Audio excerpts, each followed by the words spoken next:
In a new book, Working People podcast host and editor-in-chief at The Real News, Max Alvarez, documents the hardships working class Americans have faced throughout the pandemic. The book contains first-hand accounts from several essential workers detailing their experiences in each person's respective field of work. It begins with the story of Nick Gallupo, a man who has worked in cemeteries for over 2 decades. He airs his grievances over graveyard COVID policy and details why he's at odds with the media's reported death rate. Author of The Work of Living, People Talk About Their Lives and the Year the World Broke, Max Alvarez joins us to discuss the book. Max, welcome and congrats on the new book. Thanks, guys. Really appreciate it. And it's a fascinating document. It feels like it's in the tradition of Studs Terkel's oral history. Was his work something that inspired yours to like embark on this journey? It was. I mean, I would not be doing what I do without Studs. And actually, if you go back to the very first episode of my show, Working People, where this kind of all started, right? That's a podcast that I've been doing for years where I interview workers.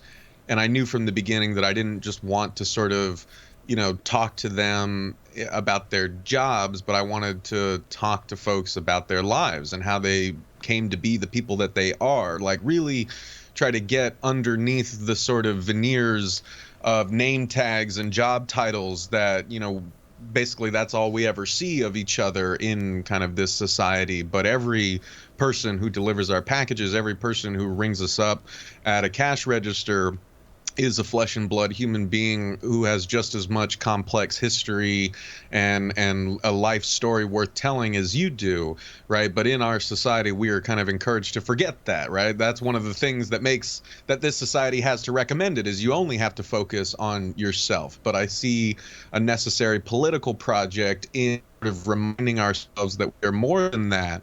Because once we learn to see each other in those human terms, perhaps for the first time, it's a lot easier to feel solidarity with one another and to feel the sense of injustice when we are wronged in this sort of economy.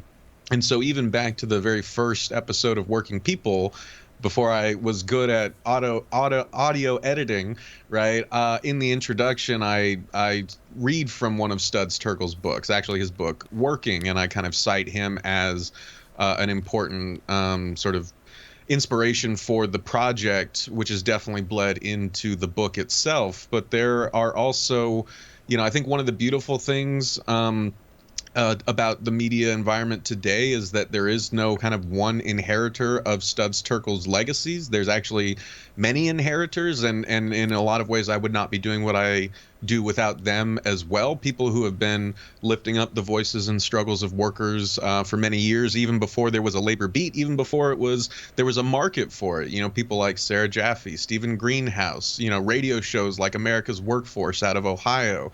Those people have really been carrying the Studs torch, and now that has enabled people like me, people like Kim Kelly, people like the Valley Labor Report in Alabama, so many great folks doing this work to participate in it. So I'm honored to be part of that tradition that Studs kind of, we all crawled out of Studs' overcoat.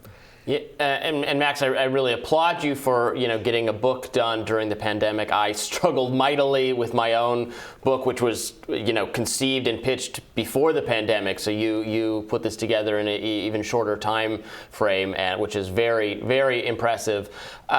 Something that struck me in reading over that first section about the man who worked at the cemetery, there's in elite media circles, there was a tendency during the pandemic to view or to assume that the average experience for the working person was similar to what the elite media person was going to. Oh, well, we're not going to the office. You're just at home, doing remote work, working from home. Your kids are in virtual school. It's, at the beginning, it's like a little vacation or something. When in reality, like the majority, I think, of people, of working people, though they still had to go to their job. If they're nurses, if they're construction workers, if they're, what have you.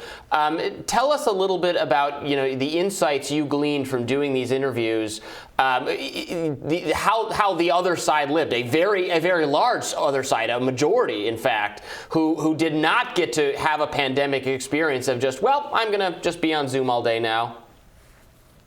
Yeah, I'm gonna pick up a hobby, right? I mean, like, right. I think it's a great question, right? Because in a lot of ways, the need for the project itself, the book itself, like kind of came out of that realization, right? That even as stuff was unfolding, it was clear that one side of society, and their experience of the pandemic was really driving the kind of media coverage. It was also driving policy, right? So it was having real tangible effects in our lives that narrative about what the pandemic was from start to now, like has been overrepresentative of one side rather than, like frontline workers for the most part. I think we've gotten better about it as the kind of pandemic has worn on, but I could see very clearly when I was approached about doing this book that there was a real need to document the lives and experiences and thoughts of workers who were living through this and who were actually the ones responsible for keeping the gears of commerce and society turning. And that's what I really tried to do. And in a lot of ways, this kind of grew out of a big 6-hour compilation of worker testimonies that I put together in the beginning of the pandemic on my podcast, Working People, where folks were kind of sharing their experiences about what they were going through, what they were afraid of, what was happening at their work.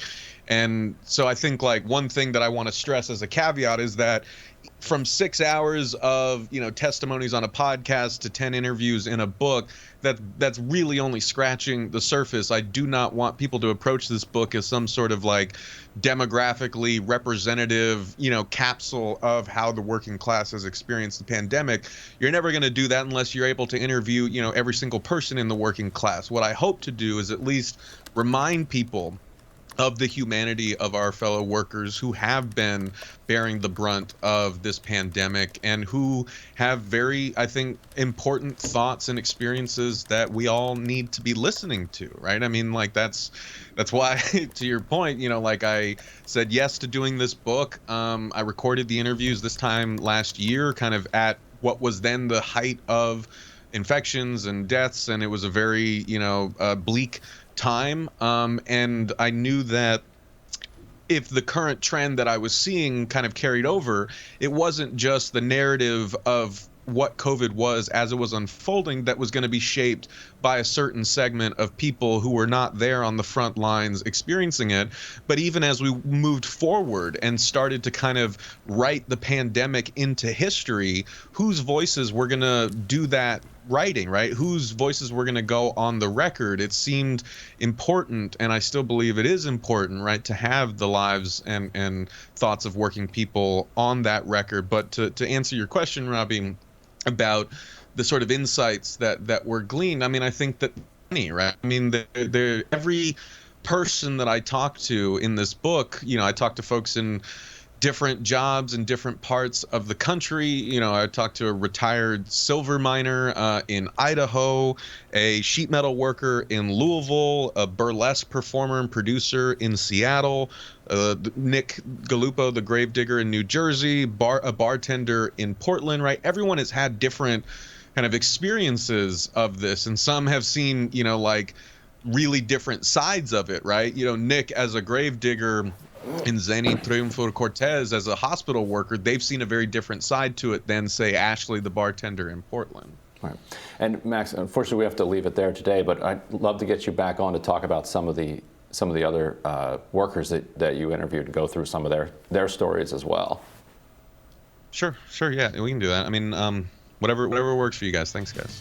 Awesome. Thanks so much, and congratulations again. Thank you. Appreciate it. And we'll have more Rising right after this.